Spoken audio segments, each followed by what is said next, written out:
కేరళలోని వాయనాడు ప్రమాద ఘటనలో అంతకంతకు కూడా మృతుల సంఖ్య పెరుగుతుంది. ఇప్పటి వరకు ఎంతమంది చనిపోయి ఉంటారు, ఎంతమంది గల్లంతై ఉన్నారు అనే విషయాలు అంచనా వేయడం కూడా కష్టతరంగా మారిన పరిస్థితి ఉంది. అక్కడ పెను విధ్వంసమే జరిగింది.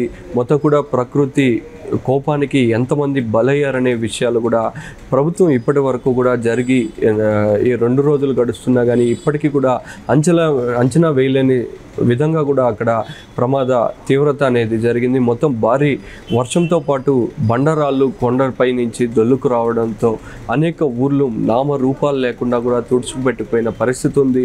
వందలాది ఇల్లు నామరూపాలు లేకుండా కొట్టుకుపోయాయి.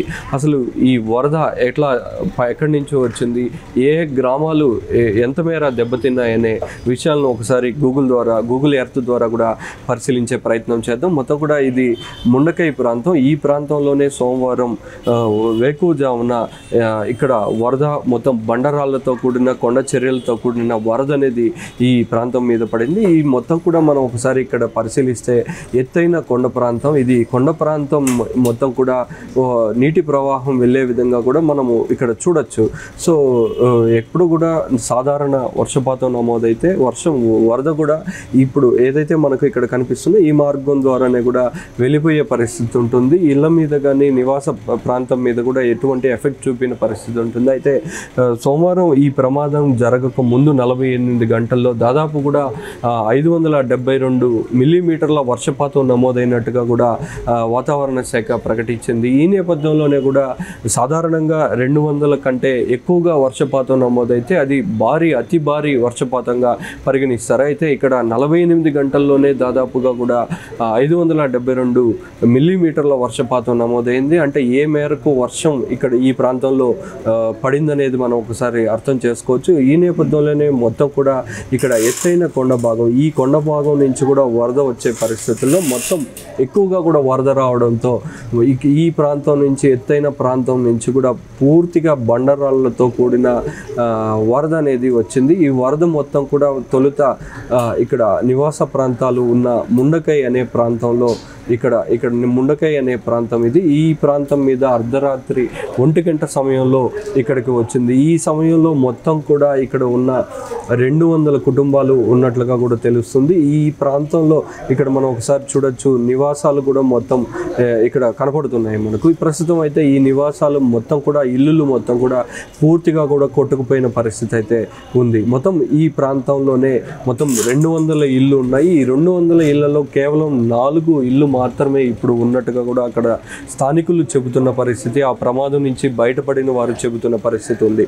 సో ఇక్కడ ఈ ప్రాంతం మొత్తం కూడా కొట్టుకుపోవడంతో ఇక్కడ ఇళ్లలో ఉన్నవారు మొత్తం కూడా అక్కడ అందరూ కూడా కొట్టుకుపోయిన పరిస్థితి ఉంది. అక్కడి నుంచి కూడా ఈ ముండకై ప్రాంతం 1 గంటకు జరిగితే అక్కడి నుంచి కూడా వరద మొత్తం కూడా ప్రవహించి చోరమల ఈ ప్రాంతంలోనే ఎక్కువగా కూడా స్థానికులు నివాస ప్రాంతాలు ఏర్పరచుకుంటారు. ఇక్కడికే ఎక్కువగా కూడా నివాస ప్రాంతాలు ఉంటాయి. ఎక్కువగా ఏళ్ల తరబడి కూడా ఇక్కడే ఉంటారు. ఈ ముండకై ప్రాంతంలో మొత్తం కూడా తక్కువ సంఖ్యలోనే ఉంటారు. ఈ చోరమల అనే ప్రాంతంలో ఎక్కువగా కూడా నివాసాలు ఉన్నాయి. ఈ ప్రాంతంలోనే స్కూళ్ళు కానీ, గుళ్ళు కానీ, చర్చిలు కానీ అనేక ఉన్నాయి. ఈ ప్రాంతం మొత్తం కూడా టూరిస్టులు, ఈ వాయనాడ్ అనే ప్రాంతంలో ఈ ప్రాంతానికి ఎక్కువగా కూడా టూరిస్టులు వెళ్తుంటారు. ఈ టూరిస్టులు మాత్రమే పై భాగాల్లో రిసార్ట్లు కానీ, గెస్ట్ ఉండే రూములు కానీ ఉండే అవకాశం ఉంటుంది. అయితే అక్కడ పనిచేసే వాళ్ళు కానీ, ఇక్కడ వ్యాపారం చేసే వాళ్ళందరూ కూడా స్థానికంగా ఉన్న వాళ్ళు మాత్రం ఈ చోరమల ప్రాంతాల్లో ఎక్కువగా కూడా ఉంటారు. సో ఈ చోరమల ప్రాంతం నుంచి ఎత్తైన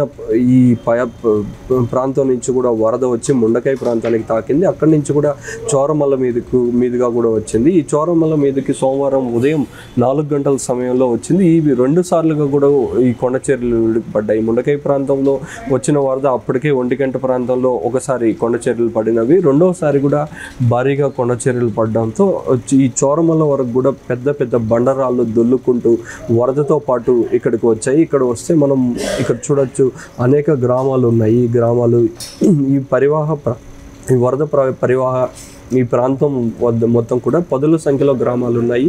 ఈ గ్రామాలు ముఖ్యంగా కూడా ఈ చోరమల ప్రాంతం. ఈ చోరమల ప్రాంతంలో మొత్తం కూడా ప్రస్తుతం ఇక్కడ కనపడే ఇల్లు మొత్తం కూడా కొట్టుకు వెళ్ళిపోయిన పరిస్థితి ఉంది. ఇక్కడే కూడా ఎక్కువగా కూడా ప్రాణ నష్టం జరిగిందని చెబుతున్నారు. ఏదైతే ముండకై ప్రాంతంలో ప్రమాదం జరిగి అక్కడ బయటపడిన వాళ్ళని అక్కడి నుంచి తీసుకొచ్చి ఈ చోరమలలో ఏర్పాటు చేసిన స్కూల్లో శిబిరం వద్ద ఉంచిన పరిస్థితి ఉంది. అయితే ఆ శిబిరం వద్ద కూడా ఈ బండరాళ్ళు అనేది ఉదయం 4 గంటల సమయంలో తాకడంతో ఎక్కువగా కూడా మొత్తం కూడా కొట్టుకెళ్ళిపోయారు. ఈ ప్రవాహం ఇలా ప్రవహిస్తూ కూడా ఇక్కడ వాటర్ ఫాల్స్ అనేది ఉంది. దిగువన ఈ కొండ ప్రాంతం కూడా మొత్తం కిందకు వెళ్ళే పరిస్థితి ఉంది. సో ఈ మొత్తం కూడా ఈ వరద ప్రవహించే ప్రాంతం మొత్తం కూడా ప్రస్తుతం హెలికాప్టర్ల ద్వారానే కానీ డ్రోన్ల ద్వారా కానీ పరిశీలిస్తుంటే మొత్తం కూడా ఇక్కడ కొట్టుకొచ్చి చనిపోయిన వాళ్ళు, కొట్టుకుపోతున్న వాళ్ళు ఇప్పుడిప్పుడే వరద తగ్గుతుండడంతో ఆ బురద నుంచి బయటపడుతున్న మృతదేహాలు కనిపిస్తున్నాయి. ఇప్పటి వరకు కూడా మొత్తం మృతుల సంఖ్య భారీగానే ఉందని చెప్పుకోవచ్చు. గతంలో ఎన్నడూ లేనంతగా కూడా పెను విధ్వంసమే జరిగింది అని చెప్పుకోవచ్చు. ఇప్పటి వరకు మృతుల సంఖ్య కంటే బాధితుల సంఖ్య కూడా ఎక్కువగానే ఉంది. అలాగే అసలు ఎంతమంది గల్లంతయ్యారు అనే విషయాలు కూడా ఇప్పటికీ తేల్చలేని పరిస్థితి ఉంది. మొత్తం ఈ ప్రాంతంలోని ముండకై అనే ప్రాంతంలో కాఫీ తోటలు, ఈ గుట్టలు మొత్తం కూడా కొండల్లో కాఫీ తోటలు, టీ తోటలు, యాలకలు ఎక్కువగా కూడా పండిస్తారు. ఈ ప్రాంతంలో ఇతర రాష్ట్రాల నుంచి, అటు కర్ణాటక నుంచి అయితేనేమి, పశ్చిమ బెంగాల్, ఇతర రాష్ట్రాల నుంచి కూడా ఎక్కువగా కూలీలు వచ్చి ఇక్కడ పనిచేస్తుంటారు. ఈ పనిచేసే వాళ్ళు మొత్తం కూడా దాదాపు 600 మంది ఉన్నట్లుగా కూడా తెలుస్తుంది. ఈ 600 మంది కూడా పూర్తిగా కూడా కనిపించిన పరిస్థితి ఉంది. వారి ఆచూకీ ఇప్పటికీ కూడా లభ్యం కాలేదు. సో మొత్తం కూడా ఈ ప్రాంతాలన్నీ కూడా బండరాళ్ళు, బురదతో కూడా నిండిపోయిన పరిస్థితి ఉంది. ఇల్లు మొత్తం కూడా కొట్టుకుపోయిన పరిస్థితి ఉంది. సో వీటన్నిటినీ కూడా అక్కడికి ఆర్మీ చేరుకోవాలంటే ఇక్కడ మనం చూడొచ్చు, ఈ వంతెన అనేది ఉంటుంది. ఈ రోడ్డు మొత్తం కూడా కొట్టుకెళ్ళిపోయింది. ప్రస్తుతం ఈ వంతెన కూడా కొట్టుకు వెళ్ళిపోయింది. ఈ వంతెన నిర్మిస్తే కానీ ఈ పై ప్రాంతాలకు వెళ్ళలేని పరిస్థితి ఉంది. సహాయక చర్యలు చేపట్టలేని పరిస్థితి ఉంది. సో మొత్తం ఈ వంతెన నిర్మాణం కోసమే ఇప్పుడు ప్రధానంగా దృష్టి పెట్టారు. ఓవైపు సహాయక చర్యలు చేపడుతుండగా కూడా మరోవైపు ఈ వంతెన నిర్మాణం మీద ఎక్కువగా కూడా దృష్టి పెట్టారు. మద్రాస్ ఇంజనీరింగ్ గ్రూపుకు చెందిన ఆర్మీ ఈ తాత్కాలిక వంతెన ఏర్పాటుకు చర్యలు అయితే ప్రారంభించింది. ఈ వంతెన మొత్తం కూడా దాదాపు ఇక్కడ నిర్మించాల్సింది 690 అడుగుల వంతెన నిర్మించాల్సిన అవసరం ఉందని చెప్పి గుర్తించారు. దీనికోసం కూడా ఢిల్లీ నుంచి ప్రత్యేక విమానాల ద్వారా కూడా సైన్యానికి సంబంధించిన విమానాల ద్వారా కూడా అక్కడ తాత్కాలిక వంతెన ఏర్పాటు చేసేందుకు అవసరమైన వంతెనను ఇక్కడ తరలిస్తున్నారు. ఇక్కడ తరలించిన తర్వాత ఇక్కడ వంతెన ఏర్పాటు చేస్తే కానీ సహాయక చర్యలు చేపట్టేందుకు అవసరమైన యంత్రాలు కానీ వాహనాలు కానీ ఇక్కడి నుంచి వెళ్ళే పరిస్థితి ఉంటుంది. కనీసం ఆహారం, త్రాగునీరు కావాలన్నా కూడా ఈ పైన ఉన్న ప్రజలకి ఇక్కడ ఈ మార్గం ఒక్కటే దారి ఉంటుంది. ఈ దారి గుండా వెళ్తేనే కూడా పైకి చేరుకునే పరిస్థితి ఉంటుంది. సో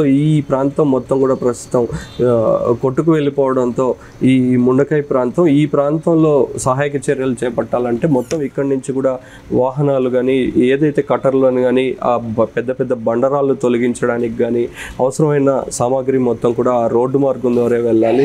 ఒకవేళ హెలికాప్టర్లలో తరలించేందుకు కూడా అక్కడ ప్రతికూల వాతావరణం ఎదురవుతుంది.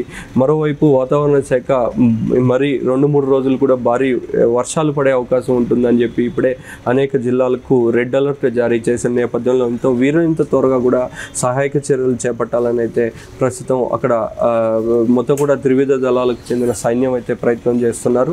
ఈ వంతెన నిర్మాణం పూర్తయితేనే అక్కడికి కూడా మొత్తం అక్కడ ఏదైతే సహాయక చర్యలు చేపట్టేందుకు కానీ అవసరమైన పరికరాలు కానీ అక్కడికి తరలించే అవకాశం ఉంటుంది. ఆ వంతెన నిర్మాణం పూర్తయితే మరింత వేగంగా కూడా సహాయక చర్యలు చేపట్టి అక్కడ బాధితులను మొత్తం కూడా రక్షించడం కానీ, అట్లాగే ఇప్పటికే గల్లంతైన వారిని మట్టి దిబ్బల కింద, బండరాల కింద కూరుకుపోయిన వాళ్ళని కూడా వెలికి తీసే పరిస్థితులు అయితే అక్కడ నెలకొన్నాయి. కెమెరా పర్సన్ సునీల్తో కలిసి ఋత్విక్, ఏవైనా అందరూ